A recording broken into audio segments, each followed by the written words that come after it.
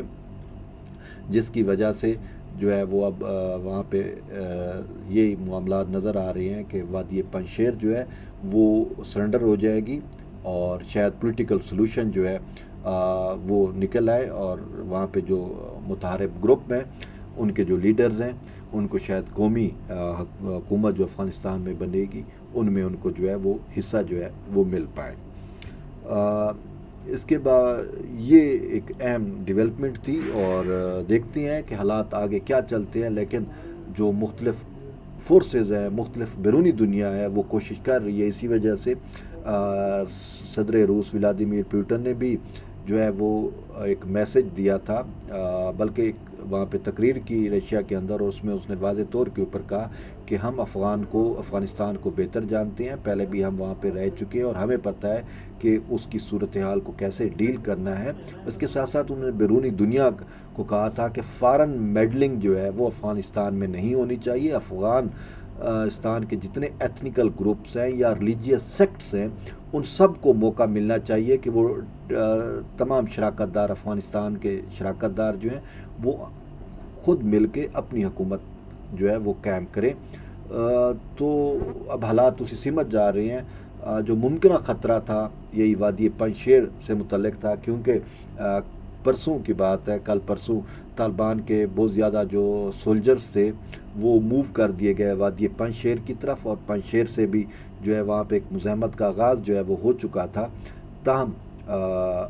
اب جو خبر آ رہی ہے وہ انتہائی خوش آئند ہے کہ وہ نیگوسیشنز کی طرف جا رہے ہیں، اور یہ نیگوسیشن جو ہے وہ ایک اچھا عمل ہوگا۔ اس کے ساتھ ساتھ آپ کو ایک اور بھی بتاتا چلوں کہ وادی پنجشیر میں جو ایتھنیکل گروپ ہے وہ تاجک ہے، یعنی کہ طالبان جو ہیں وہ پشتون ہیں، تو شمالی اتحاد جو بنا تھا وہ تاجک النسل تھا، اور پھر وادی پنجشیر میں جو لوگ رہتے ہیں وہ تاجک ہیں بیسیکلی، اور ان تاجکستان کا ان کے اوپر خاصا اثر بھی ہے۔ تو اس حوالے سے رشین پریزیڈنٹ نے جب کل CSTO جو کولیکٹیو سیکیورٹی ٹریٹی آرگنائزیشن ہے اس کی سمٹ ہوئی، اور اس میں رشین پریزیڈنٹ نے تاجکستان کے صدر کو جو ہے وہ واضح میسج دیا کہ تاجکستان جو ہے وہ اپنا رول پلے کرے اس حوالے سے، تاکہ جو افغانستان میں ہے وہ امن قائم ہو سکے۔ اگر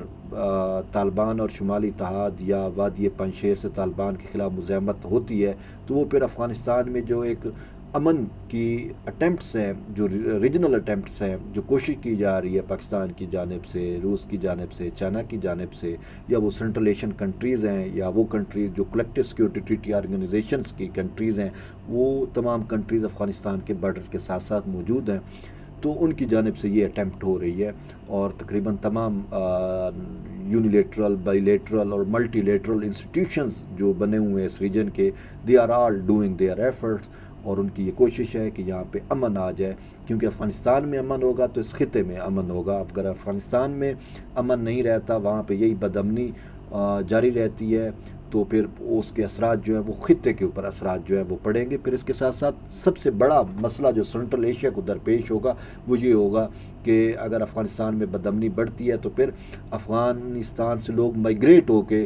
جو ہے وہ سینٹرل ایشیا کی طرف، پاکستان کی طرف، ایران کی طرف جائیں گے، تو سینٹرل ایشیا اسٹیٹس کو یہ خطرہ ہے کہ کہیں افغان